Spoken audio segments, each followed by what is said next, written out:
El socialismo del siglo XXI promovido por Chávez destruirá Venezuela y está haciendo un daño irreparable al resto de América Latina. En una entrevista en el año 98, cuando era candidato presidencial, Chávez contaba una historia muy distinta a lo que es hoy la realidad. Comandante, déjeme hablarle sobre el miedo que usted genera en muchísimas personas. En el exterior hay gente que le tiene miedo. Usted sabe eso, ¿no? No sé por qué. Bueno, primero, dicen que no es demócrata. ¿Usted está dispuesto a entregar el poder después de 5 años?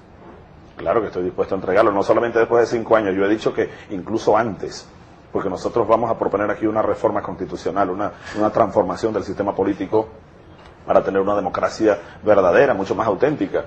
Si, por ejemplo, yo a los 2 años resulta que soy un fiasco, un fracaso, o cometo un delito, un hecho de corrupción o algo que justifique mi salida del poder antes de los 5 años, yo estaría dispuesto a hacerlo. ¿Nacionalizaría algún medio de comunicación, algún medio privado? No, basta con el medio de comunicación que tiene el Estado hoy. El Estado tiene el Canal 8 venezolana de televisión. Hay que repotenciarlo, ponerlo a trabajar en función de la educación nacional, de los valores nacionales. Los demás canales, yo tengo las mejores relaciones con ellos, con los medios de comunicación, deben seguir siendo privados. Más bien estamos interesados en que se amplíen, se profundicen. ¿No hay intención de nacionalizar absolutamente nada?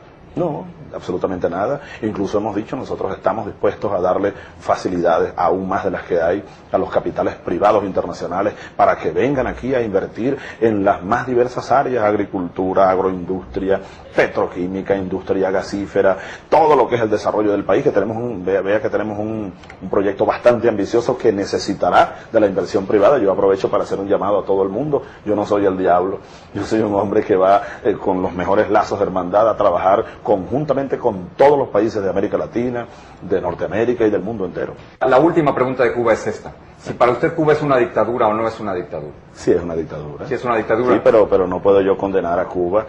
¿Sabe? Hay un principio de derecho internacional, que es la autodeterminación de los pueblos.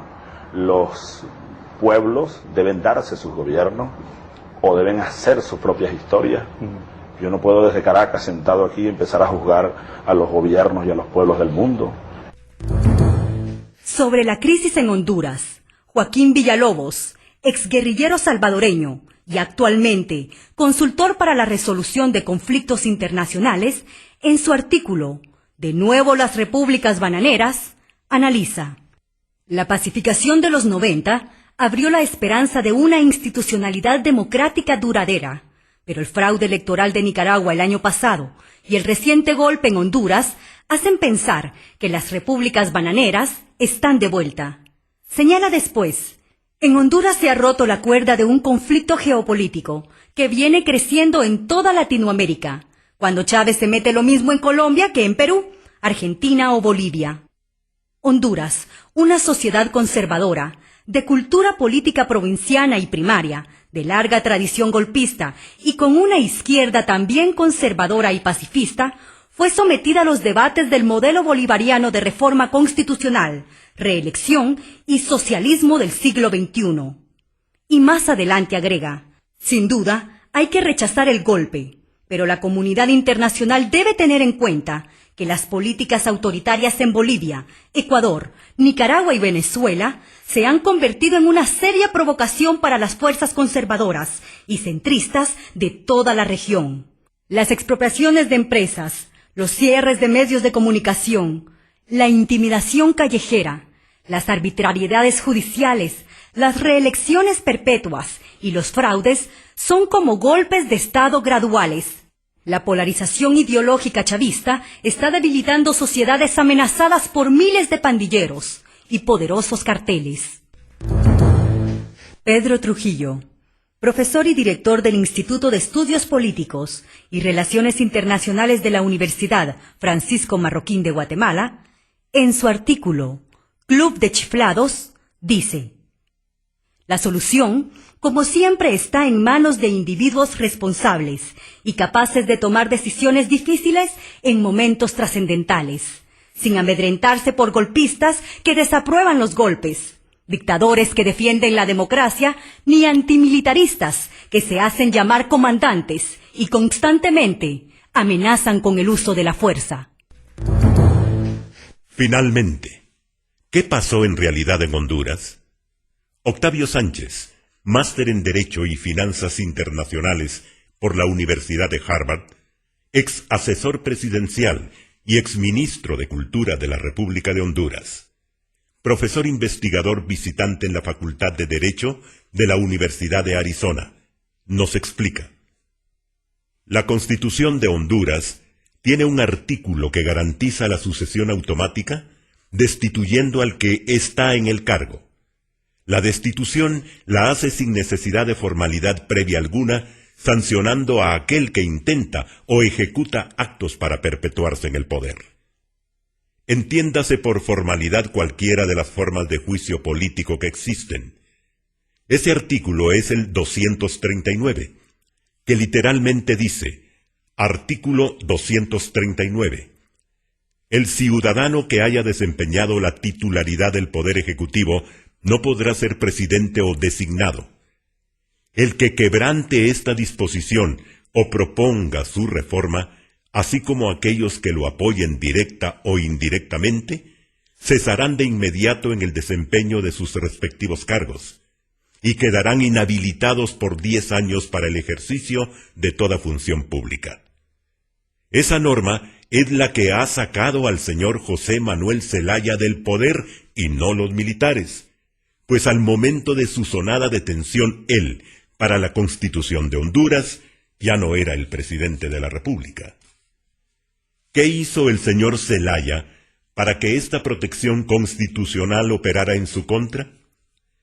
El sábado 27 de junio apareció publicado en el diario oficial La Gaceta de la República de Honduras el decreto presidencial en Consejo de Ministros PCM 020, que regula la encuesta de opinión pública convocatoria Asamblea Nacional Constituyente.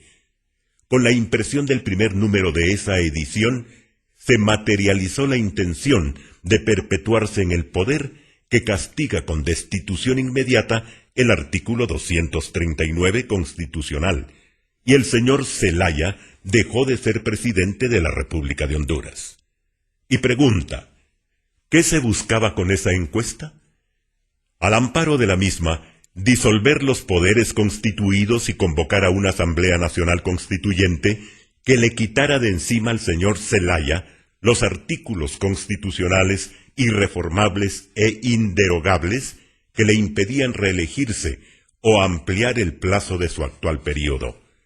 Una y otra vez, la Corte Suprema de Justicia, el Congreso Nacional, el Ministerio Público, la Procuraduría General del Estado, el Comisionado Nacional de los Derechos Humanos y el Colegio de Abogados le dijeron que su consulta era inconstitucional, pero el señor estaba tan decidido a deshacerse de la actual Constitución que ni siquiera reparó en que ésta se podía defender sola, sacándolo del poder sin necesidad de trámite alguno. Y después apunta, lo condenable de lo ocurrido en Honduras fue el extrañamiento del país del señor Zelaya. Eso sí supuso una violación al artículo 102 de nuestra Constitución que prohíbe tal acto. Los militares actuaron con una orden judicial emitida por la autoridad competente, la Corte Suprema de Justicia, artículo 313, número 2 de la Constitución hondureña, pero la orden era para presentarlo ante los tribunales y no para sacarlo del país. Sin embargo, cuando se tiene que escoger entre dos males, siempre hay que escoger el menor. El señor Zelaya tenía la costumbre de enviar turbas a las oficinas de las instituciones gubernamentales que le ponían un alto a sus abusos y de evitar que llegase la fuerza pública en su auxilio. Con ese pasado a cuestas, si se le hubiese dejado en Honduras, en este momento es casi seguro que estuviésemos hablando del número de magistrados y fiscales muertos que su captura provocó o de la muerte del mismo señor Zelaya.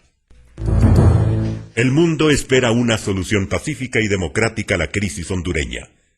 Mientras tanto, esta noche, Dionisio Gutiérrez recibe en libre encuentro a 4 relevantes personalidades de la comunidad internacional, distinguidos embajadores y amigos de Guatemala, para analizar los procesos que faciliten la consolidación de la democracia, el fortalecimiento de la justicia y el desarrollo económico y social.